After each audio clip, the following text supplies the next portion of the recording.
Tuesday evening இங்கே வந்து நல்லா மழை வர மாதிரி கிளைமேட் சூப்பராக இருந்துச்சு. அதனால் பேல்பூரி சாப்பிட்லாம் அப்படின்னு சொல்லிட்டே இருந்தேன். அதுக்குள்ளே என் ஹஸ்பண்ட் போய் வாங்கிட்டு வந்துட்டாங்க. என்னை விட என் பொண்ணு தான் ரொம்ப ஆர்வமாக இருந்தா.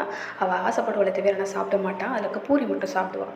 ஸோ ஒரே ஒரு பேல்பூரி தான் வாங்கிட்டு வந்தேன். அதையும் வந்து 3 பேர் வந்து ஷேர் பண்ணி சாப்பிட்டோம். நைட்டு வந்து டிஃபனுக்கு வந்து என்ன செய்யலான்னு சொல்லிட்டு யோசிச்சிட்டே இருந்தேன். சரி டிஃபன் சாம்பார் வச்சிடலாம்னு சொல்லிட்டு அதை தான் வந்து வச்சேன். இட்லிக்கு வந்து பெஸ்ட்டு சைட் டிஷ் அப்படின்னா எனக்கு வந்து பர்சனலாக இட்லி சாம்பார் தான். அதில் சாம்பாரை தொட்டுட்டுலாம் சாப்பிட மாட்டேன். அதை நல்லா ஊற்றி பிசைஞ்சு சாப்பிட்டா தான் எனக்கு ரொம்ப பிடிக்கும். ஸோ செம்ம டேஸ்ட்டாகவும் இருக்கும். அண்டு பச்சை மிளகா போட்டு சாம்பார் வச்சோம் அப்படின்னா நல்ல டேஸ்ட்டாக இருக்கும். பட் எங்கள் வீட்டில் வந்து பச்சை மிளகா அதிகமாக சேர்த்துக்க மாட்டோம். அப்பாவுக்கு ஒத்துக்காது அப்படின்றதால. அதனால் காஞ்ச மிளகா தான் போட்டு எல்லா வெஜிடபிள்ஸும் போட்டு நல்லா பருப்பு வந்து முழுசாக இருக்கக்கூடாது. நல்லா கடைஞ்சிட்டு தாளித்து கொத்தமல்லியும் லாஸ்ட்டாக பெருங்காயத்தூளும் போட்டு வச்சுக்கோங்களேன். அவ்வளோ சூப்பராக இருக்கும். டின்னரை முடிச்சுட்டு பாப்பாவுக்கு ஹோம்ஒர்க் சொல்லி கொடுத்துட்டு தூங்க போயாச்சு. பாய்.